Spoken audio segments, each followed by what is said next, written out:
हमने लिखा है यहाँ पर कि कल हम लोगों ने पढ़ लिया था मानव विकास, सार्थक जीवन। सार्थक जीवन के साथ साथ हमने मानव विकास कैसे और वृद्धि विकास का अंतर पढ़ लिए थे, वृद्धि और विकास में क्या अंतर है। आज जो है मानव विकास के 4 विचार और नया पढ़ेंगे। 4 विचार बोलिए जाए, फिर मानव विकास के 4 स्तंभ भी बोल सकते हैं। ये 4 पिलर हैं। स्तंभ मतलब पिलर हो गया, और इन्हीं पिलरों की वजह से जो है इंसान और अच्छा से डेवलप कर सकते हैं, विकास कर सकते हैं। 4 पिलर कौन कौन से, जिनसे पहला पिलर मैंने लिख दिया समता, इक्विटी यानी समानता जिसको बोलते हैं, समानता, बराबर जिसको बोलते हैं समानता। ये पहला है हम लोग के पास 4 स्तंभ। आपके पास क्वेश्चन इसी तरह पूछे जाएंगे। क्वेश्चन कैसे रूप में आएंगे? क्वेश्चन इस रूप में आएंगे कि मानव विकास के कितने स्तंभ है। स्तंभ से ही क्वेश्चन पूछे जाएंगे। तो आंसर क्या आएगा? मानव विकास के 4 स्तंभ है, और चारों का नाम आपसे पूछे जाएंगे, और चारों बार में थोड़ा थोड़ा सा जिक्र आपसे करा जाएगा। तो पहला है समता या समानता, दूसरा जो है वह है सतत पोषणीयता, सतत पोषणीयता, ठीक है। तीसरा जो है वह है उत्पादकता, और 4th नंबर जो आएगा वो सशक्तिकरण।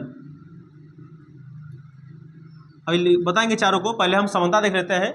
समता क्या चीज है? देखिए आपके बुक में क्या लिखा है, पहले मैं उसको आपको सुना दूं, फिर बोर्ड से हम सुनाएंगे। बुक में लिखा हुआ है कि जिस प्रकार किसी इमारत को स्तंभों का सहारा होता है, उसी प्रकार मानव विकास के विचार भी 4 स्तंभों पर ही टिका हुआ है। और 4 स्तंभ है ये: समानता, सतत पोषणीयता, उत्पादकता और सशक्तिकरण। फिर सुन लीजिएगा, बुक में क्या लिखा हुआ है कि जिस प्रकार किसी इमारत को, किसी घर को अच्छे से खड़े रहने के लिए, विषम परिस्थितियों में भी डटे रहने के लिए पिलरों की आवश्यकता पड़ती है, यानी पिलर उनको सही से रख पाते हैं, उसी तरह मानव को भी अगर आगे अच्छे से विकास करना है तो उनके पास भी, उनके अंदर भी 4 जो है स्तंभ होना चाहिए। चारों का नाम मैंने यहाँ जिक्र किया है, जिसमें पहला बोला है समता, यानी समता का आशय है प्रत्येक व्यक्ति को उपलब्ध अवसरों के लिए समान पहुंच की व्यवस्था करना। लिख दिया यहाँ पर कि सभी लोगों को उपलब्ध अवसरों के लिए समान पहुंच की व्यवस्था करना है। मतलब कोई भी चीजें अगर हो तो पृथ्वी पर जितने भी लोग हैं उन सभी लोगों में समान रूप से उसको क्या करना चाहिए, समान रूप से उन तक वो चीजें पहुंच जानी चाहिए। इसको बोलते हैं समानता। अवसरों की उपलब्धता में जाति, धर्म या आय, ये 3 चीज, जाति, धर्म या फिर आय के आधार पर भेदभाव नहीं होना चाहिए। यही भेदभाव, डिस्क्रिमिनेशन जो है हम लोग देश में सबसे ज्यादा होते हैं, जिस कारण से मानव विकास जो है कि गति को अभी रोका गया है, गति उतना नहीं हो पाती है, क्योंकि कुछ खास धर्म के लोग, कुछ खास जाति के लोग और कुछ खास इनकम वाले लोग, अच्छे इनकम वाले लोग जो हैं विकास कर पाते हैं, और बाकी जितने भी लोग हैं वो विकास अच्छी तरह से नहीं कर पाते हैं। तो उसी चीज को दूर करने के लिए यहाँ पे लिखा गया है कि कोई भी अगर संसाधन है, कोई भी अगर सामान है, तो वो कैसा होना चाहिए, तो उसका जो डिस्ट्रीब्यूशन होना चाहिए वो सभी लोगों तक बराबर यानी समान रूप से होना चाहिए। और दूसरी बात कि अवसरों की उपलब्धता, जो भी अवसर आएंगे, जो भी मौके आएंगे, वो बिना भेदभाव के सभी वर्गों के लोगों में, सभी जाति, प्रत्येक धर्म, प्रत्येक आय वाले के लोगों के बीच में उनको बांटी जानी चाहिए।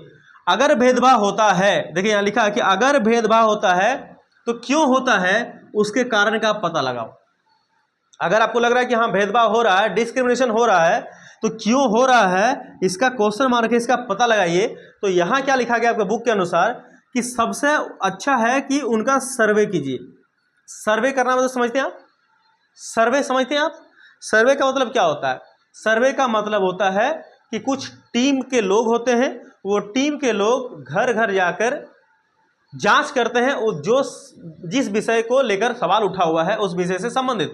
जैसे जनगणना होती है, जनगणना में लोग जाते हैं, जैसे वोटर कार्ड में नाम चढ़ाना है, तो वोटर कार्ड के लोग आपको जो है, वोटर कार्ड के कुछ टीम होता है, बीएलओ की टीम, वो जाते हैं, फिर आपको उसके प्रति बोलते हैं, फिर आप उसको उसमें जोड़ते हैं। तो सर्वे करके स्कूल, किसका सर्वे करना है? स्कूलों का सर्वे कीजिए।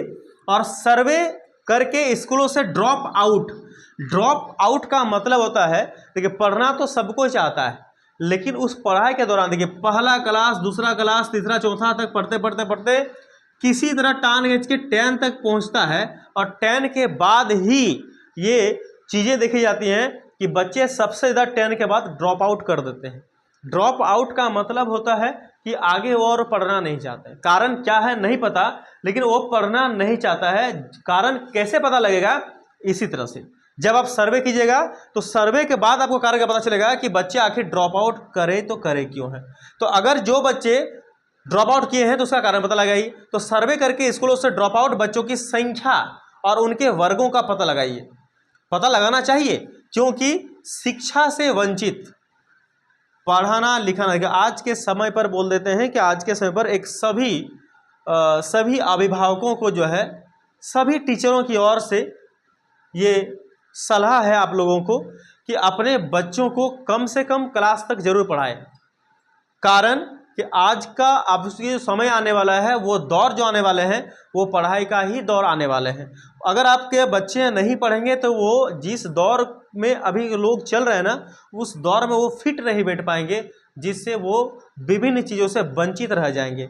जब वो उन चीज़ों से वंचित रह जाएंगे तो फिर आप दोष सरकार को ठहराओगे, लोग को ठहराओगे, कुछ लोगों को अब बात कहोगे जो उसकी गलती नहीं है, गलती आपकी है। आप अपने बच्चे को कम से कम क्लास तक, हम नहीं कह रहे हैं, हम लोग का ये मनसा नहीं कि आप अपने बच्चे को बहुत आगे तक पढ़ाइए, यूपीएससी लेवल तक पढ़ाइए, नहीं, यहाँ तक पढ़ाइए जिससे उस दौर में वो क्या हो सके, घुल मिल जाएं और अपना विकास के रास्ते को वो देख पाएँ, किससे क्या अच्छा हो किससे बुरा हो वो चीज़ जान पाएँ।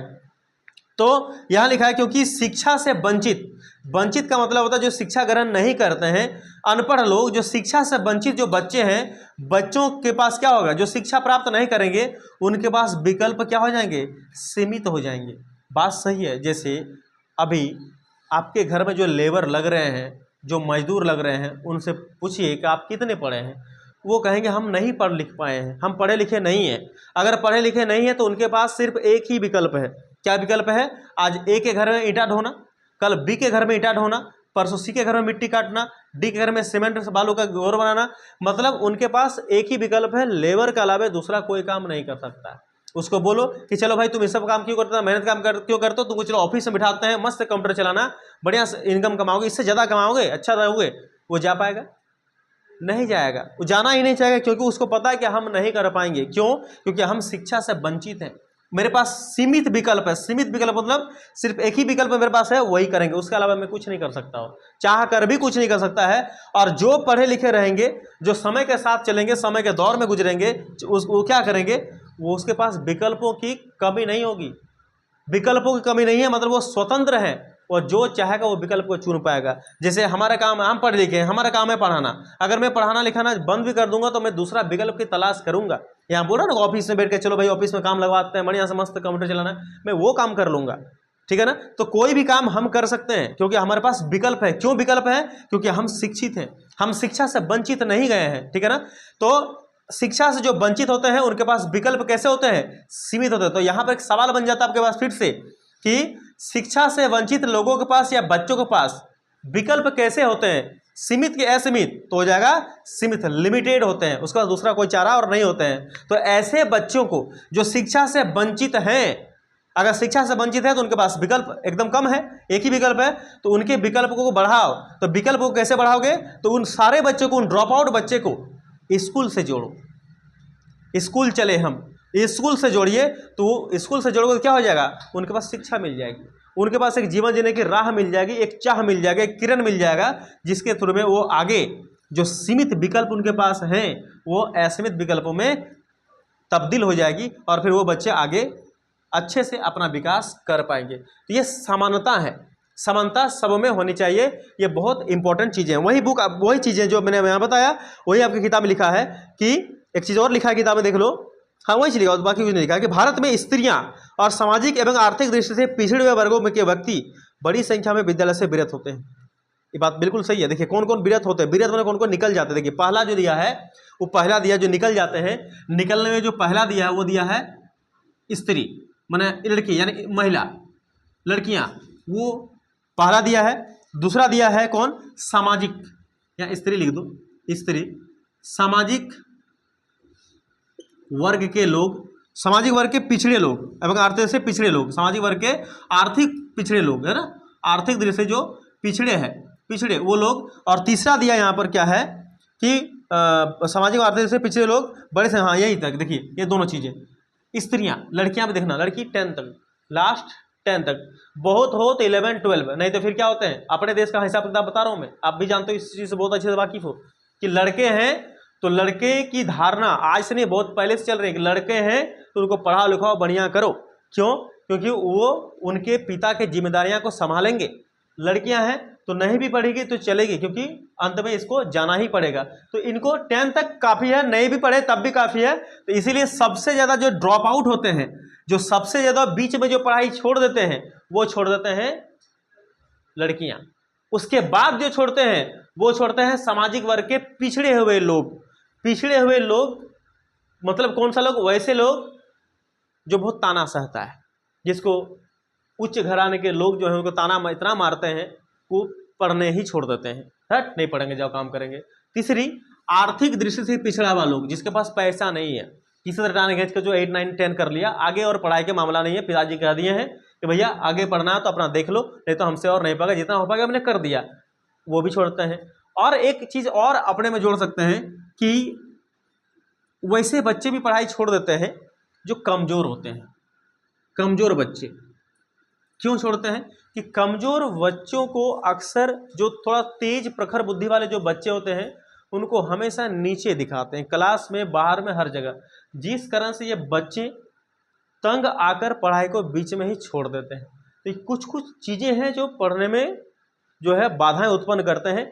इन चीज़ों को हमें बदलनी है, तब ये बदलोगे तो ये आएगी, ये निश्चित है, ठीक है ना। तो ये चीज़ होना चाहिए। स्त्रियों के मामले में बता दिया, ये बता दिया, ये बता। हाँ, स्त्री मन में और एक बात है, स्त्री में एक बात है कि स्त्री को पढ़ाई छोड़ने का एक पीछे और कारण क्या है? एक पीछे और कारण, सबसे बड़ा जो दोष है वो है बाल विवाह, है कि नहीं? बताइए आप। बाल विवाह, जब आप लड़के को देखने के लिए आते हैं लड़के पार्टी, तो क्या बोलते हैं, क्या बोलते हैं, क्या बोल के लेके जाते हैं कि आप जहां तक पढ़ना चाहो मैं पढ़ाऊंगा, यही कहते हैं, वादा करते हैं। वादा नंबर पहला, प्रॉमिस पहला कि अब जहां तक पढ़ो मैं पढ़ाऊंगा। लेकिन जब जाते हैं तब जितना पढ़े काफ़ी है, अब बैठ जा, आगे पढ़ने ही नहीं दिया था। बहुत लकी लड़कियां होती हैं जो जिनके ससुराल वाले उनके पक्ष में हैं, उनको पढ़ाते हैं, बहुत लकी हैं वो, बाकी केसेस में नहीं। दूसरी बात, हम आपको अपने बेटी की तरह रखेंगे, टेंशन ना लो। फिर जब जाते हैं तो पता चलता है कि बेटी है कि बहू है, ठीक है ना। तो ये चीज़ें आपको ध्यान में रखना पड़ेगा। तो इस स्तर को कौन बदलेगा? इस स्तर को बदलने का जिम्मेदारी हम ही लोग की है। अगर हम लोग सही से बदलेंगे तो बदलेगी, नहीं बदलना चाहेंगे तो फिर नहीं बदलेगी। जबरदस्ती कोई काम होता नहीं है। तो समानता का ये पहला अर्थ जो मैंने आपको सिखा दिया, लिखना आपको इसी तरह से है। देखो, मानव विकास के 4 स्तंभ में जो पहला था समानता है, और दूसरा है सतत पोषणीयता, सस्टेनेबिलिटी। इसका मतलब क्या होता है? इसका मतलब होता है, सतत पोषणीयता का मतलब होता है अवसरों की उपलब्धता में निरंतरता, निर्वहन। अवसरों की उपलब्धता में निरंतरता, निरंतरता मतलब लगातार होनी चाहिए। अवसर की जो उपलब्धता है लगातार होना चाहिए। कैसे?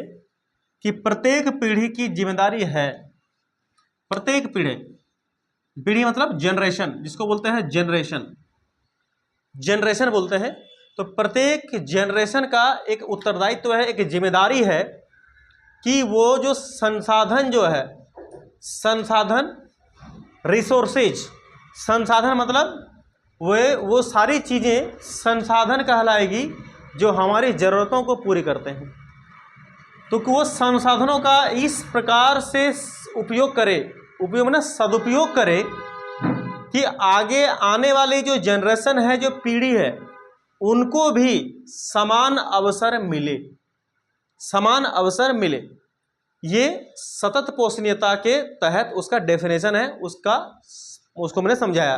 क्या समझा? फिर सुन लो कि एक लाइन में अगर इसका आंसर है तो ये है कि जो अवसर है उनका, उनकी उपलब्धता में निरंतरता। जैसे अगर संसाधन बात करते हैं, कोयला, हम कोयला को इस प्रकार यूज़ करेंगे कि आने वाले भावी पीढ़ी अगर कोयला मांगे तो उनको भी कोयला पर्याप्त मात्रा में मिल जाए। पानी, पेट्रोल, ये सारी चीज़ें, वो अवसर है कि उसकी उपलब्धता एनी टाइम होनी चाहिए, कि जब मांगो तब मिल जानी चाहिए।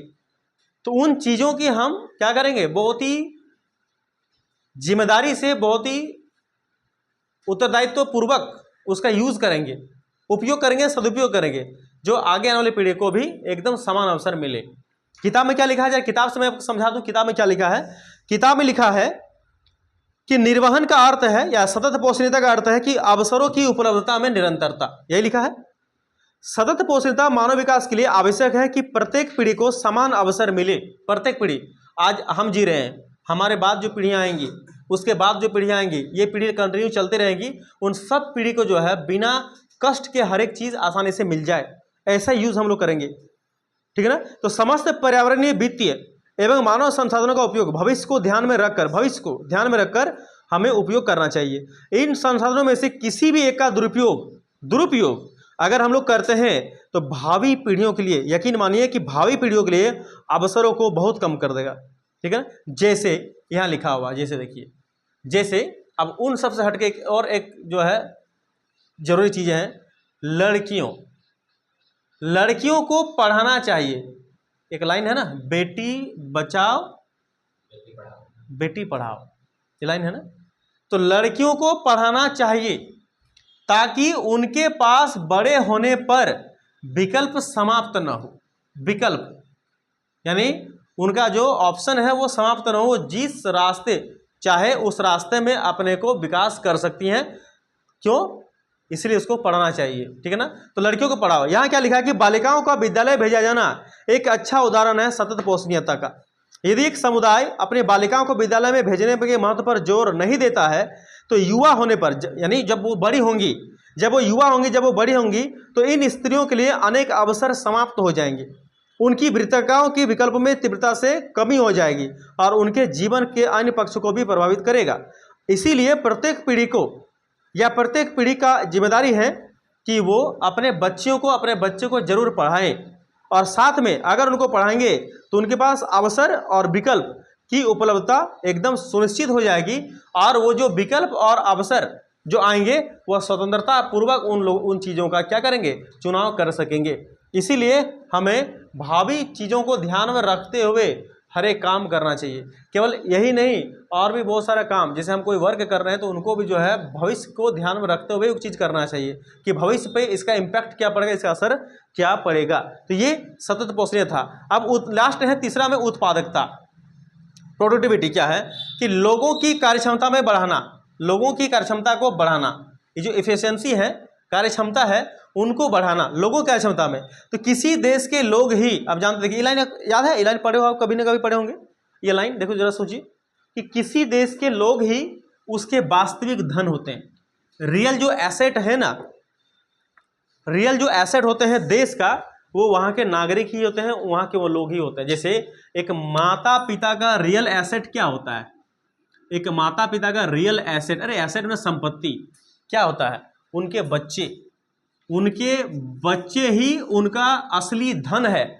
उसी तरह किसी देश के लोग ही उसके वास्तविक धन होते हैं। इसीलिए अगर ये धन है तो धन काला न हो जाए, इसलिए इनको सफेद बनाकर रखने के लिए क्या देनी पड़ेगी, अच्छी शिक्षा देनी पड़ेगी। अगर अच्छा शिक्षा दोगे, अच्छा स्वास्थ्य दोगे, इन सुविधाओं से अगर इनको वंचित नहीं करोगे, बढ़िया से रखोगे, तो निश्चय ही उनकी कार्यक्षमता बढ़ेगी, यानी एफिशिएंसी बढ़ेगी। वो चीज़ों को समझ पाएगा, समस्याओं को समझ पाएगा, समस्याओं को सुलझाएगा, और निश्चय ही एक दिन अपना विकास, और साथ साथ जिस देश में या जिस समाज में रह रहा है उनका भी विकास ये करेगा। निश्चय ही एक अच्छा आदमी बनकर वो निकलेगा। तो ये उत्पादकता है, ये पिलर है, स्तंभ है हमारे देश की भावी पीढ़ियों के लिए जो विकास करना चाहते हैं। तो 3 हो गए, चौथा केवल बचा है सशक्तिकरण, मैं उसको करवा रहा हूँ। 4 स्तंभ में चालू कर दो। सशक्तिकरण, एम्पावरमेंट, क्या लिखा दिखेगा, उसमें लिखा है क्या कि अपने विकल्प चुनने के लिए शक्ति प्राप्त करना, अपने विकल्प चुनने की शक्ति प्राप्त करना, यह है सशक्तिकरण। यानी अपने को मजबूत बनाओ कि अपना विकल्प चुन पाए। ऐसी शक्ति बढ़ती हुई स्वतंत्रता और क्षमता से आती है। तो लोगों को क्या बनना चाहिए, लोगों को सशक्त करने के लिए सुशासन और लोकोन्मुखी क्षमता से आगे बढ़ना चाहिए। तो ये सुशासन यानी गुड गवर्नेंस और लोक कल्याण जो है नीतियों की आवश्यकता पड़ती है सशक्तिकरण के लिए। तो हमें मजबूत बनना होगा, जिस कारण से हम लोग जो है आगे बढ़ पाएंगे। बस इसमें इतना ही था, कट कर।